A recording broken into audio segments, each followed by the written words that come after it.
Hello there, my name is Michael Maynard and welcome back to Gorilla Picking. Now, today we are going to pick a very cool lock. It is another one of these ones from Oceanaut up in Northern Europe, and this one is made by a company called BKS. It's another German brand, and it's a thing called the BKS Helius.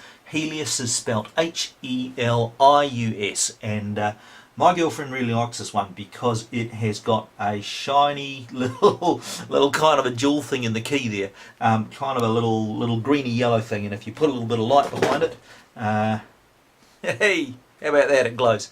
So it's an interesting little lock, but it's not really very good. So I'm going to zoom in a little bit, and you guys are going to see some detail on the thing. It is a 5-pinner. So, you know, not really that great security to start with. Standard sort of pinning arrangement at the top here. So just your basic, 5-pin tumbler Yale style type thing.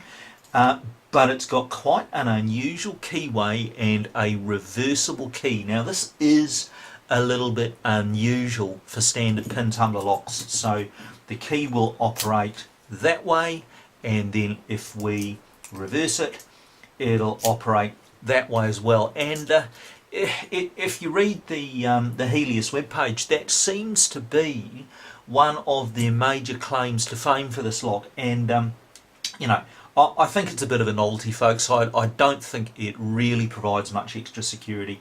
Now, it is a difficult lock to pick, but not because of any difficult pinning. There's at least one spool in there. I've picked this a couple of times, actually. Haven't pulled it apart yet, okay? But I've picked it a couple of times. There is at least one spool in there, but there is something in there that sets incredibly high. So picking this is actually a bit like picking an American style lock with a massive big wide open keyway. And what I've actually had to use is this Sparrow's Lunatic. We're going to use the Lunatic for most of the picking because we can pick off the bottom of the keyway like that, and then right at the very end there is something down the back. I think it's pin 4, and I think it's it could actually even be a T-pin. It's a weird thing, but to get that I am going to need a number 5, a Peterson number 5 hook. So interesting lock in some ways, medium security I reckon at best, and a little bit of a novelty because of the reversible key and because of the little shiny thing in the bow of the key there. But you know, not particularly challenging. Does have a cool looking key in other ways. So again, if I just bring that up to the camera a little, you'll see that it's really quite a kind of a sculptural key, a kind of an architectural kind of a key really. And I do wonder if that is a bit of a sales ploy on BKS's part as well. I think what they're doing here is making something pretty to sell. So with that preamble out of the way, let's get the little bastard clamped up, and let's do what we got to do and then see what's inside there. Back in a second, guys. Okay folks, well, we're clamped up and we're ready to go now. The key is working like the key should. It feels beautiful actually. You know how when you close a German car door it goes clunk? It's got that feel to it, and we've got this massive big thick solid architectural key again, so it feels real nice. Okay, locked up. Top of the keyway tension we are going to use this Peterson pry bar. Actually, I've been using this as my default for a while. Now, getting in there with a Lunatic.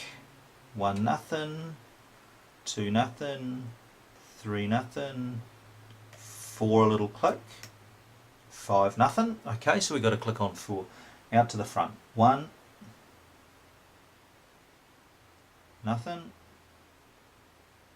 2-0, 3-0.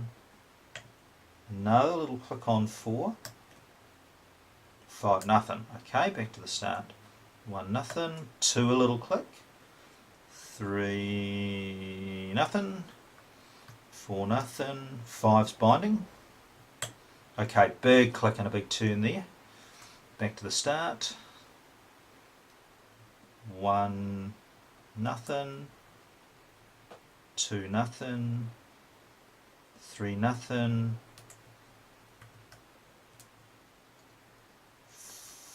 4-0. 5-0. Okay, so we're missing something here. Let's go back to the start again. Counter rotation on 1. Man, that's subtle. Okay, let's just back off the tension. We heard something drop there. Just going to have to manually counter rotate this. Okay, we've just put it over the lip. Click. Okay, alright, so we just set 1. That was a bit tricky, but we've at least dropped 5, I think. Right, what have we dropped? Nothing on 4. A little click out of 3. Nothing on 2. Down to the back of the lock. Okay, big click out of 5. Nothing on 4.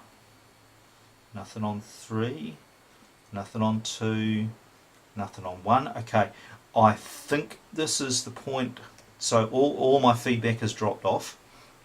And I think this is the point where I'm going to need this steep hook. So we're going in here with the number 5 just to see if we can figure out what we missed. It's not 2. It's not 3. It's not 4. Did get a little crunch out of 5, but I'm not convinced that we set anything down there. Right, there's obviously something still left to go. 3, no. It was 4. Okay. Even with this thing, it was a beast to get up behind 3 and get to it. That was a bloody tricky lock. That. Okay, so let's zoom out and let's pull it apart and find out what we were dealing with. I really think there's a T-pin in there, eh? That honestly is how it feels, but I guess we're going to find out.